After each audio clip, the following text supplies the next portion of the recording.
Hey guys, how's it going? Today's topic of discussion, my thoughts on the current sports card show market. So I've had the pleasure of going to a couple of local card shows here to the Phoenix area over the past couple of months.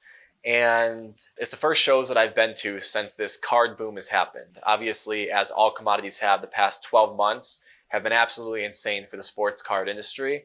And you see it all the time online.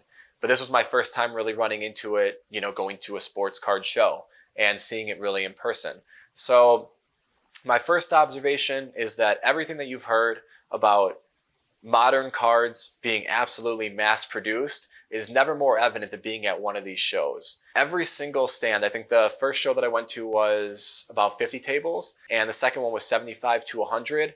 But you could have fooled me because it's almost impossible to tell where one table ends and the next one begins because everybody's got the same shit. This PSA 10, and then subsequently PSA 9, absolute boom of these modern cards is absolutely insane. And seeing it in person and seeing it like laid out, table to table to table is crazy to see. And actually it's a question I guess I have for people that are setting up. I've never looked at setting up at a show, so I don't know the costs and stuff associated with it. But I have to imagine it's fairly pointless to set up if you're going to have the same stuff that every single other person there or 80% of the tables there have. Because if you're all selling the same stuff, it's basically just a race to the bottom for who has it the cheapest. No? But everyone still has it. I'm sure people are selling if they're set up. But it's crazy to me. One of my favorite things about going to card shows are the things that, you can kind of stumble across and the uniqueness of, everyone's own little collections or niches within the hobby. And it's a small sample size. It's only 2 shows, but crazy to me, the lack of variety. If you're into this modern stuff, then yeah, you must have a blast at these shows. But if you're looking for anything unique, it's worse than finding a diamond in the rough these days. So that's my first thought, is absolutely evident exactly how much they're currently printing and how much of that stuff there is. If I can go to, 1 or 2 local shows to Arizona and just see crazy amounts, I can't imagine how many second year, Luca-based prisms you're going to see at a show like the National. Because if there's this many in this little sector of, the country, I can't imagine in the world just how much there really is. So that was interesting. My second thing though, and this is a positive, is how many people are there though. I'm used to going to card shows and basically needing to drag, friends or drag family and then getting there and, basically having sellers or these tables, basically call you over to have someone to talk to and have someone to work with. And I'm making it sound more desolate than it actually was, but you kind of get the gist. There's so many people at these shows, which is truly showing that, this card space has absolutely, rocketed in popularity over the past 12 months, which I think, regardless of what people say, more people in a space is never a bad thing. New people bring changes, they bring new norms and trends and stuff, which may be a bit of a bummer to those who have been in it and loved, the space before.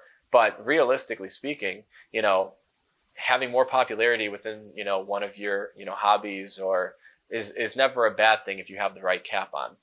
So that was really cool to see, just the sheer attendance at both of these shows. Really last but not least, as someone who prefers to dabble, buy, sell, and trade within the high-end market, my biggest takeaway is the lack of high-end.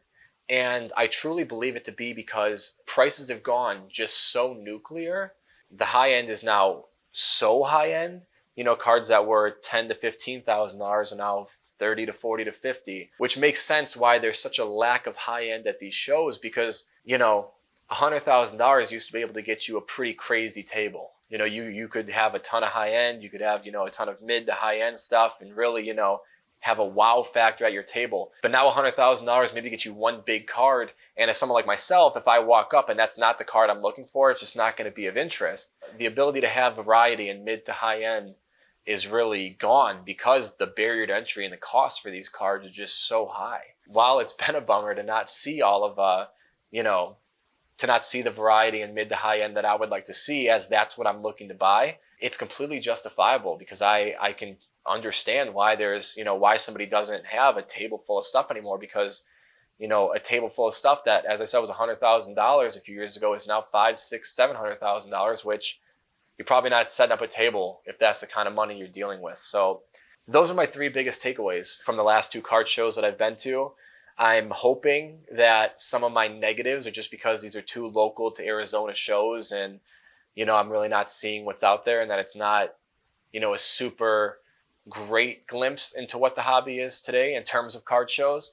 But I suppose the national this year is going to be an outstanding comparison, because obviously that's everyone. So it's going to be really interesting to see the difference between the national 2 years ago, 4 years ago, 6 years ago. And I just use increments of two because I go to the Chicago shows only. It's going to be really interesting to see this year, comparatively speaking, and seeing if these trends, that I've seen just to these local Arizona shows are being extrapolated, on a larger scale to a show like that. So I'm very much looking forward to the national. But yeah, those are my current takeaways. I would love to hear in the comments what you guys are running into at shows local to you, whether it's Arizona shows or local to the states of, where you guys live. Or are you traveling? And if you're traveling, what shows are you going to that you're seeing more variety and stuff like that? Because I'm trying to spend some money, and it's a lot more fun to spend money in person and buy stuff in person and wheel and deal than it is to kind of go back and forth on eBay or Instagram or wherever. So yeah, I'd love to hear your thoughts, your opinions. But as always, thank you so much for watching, and I do look forward to talking with you again soon.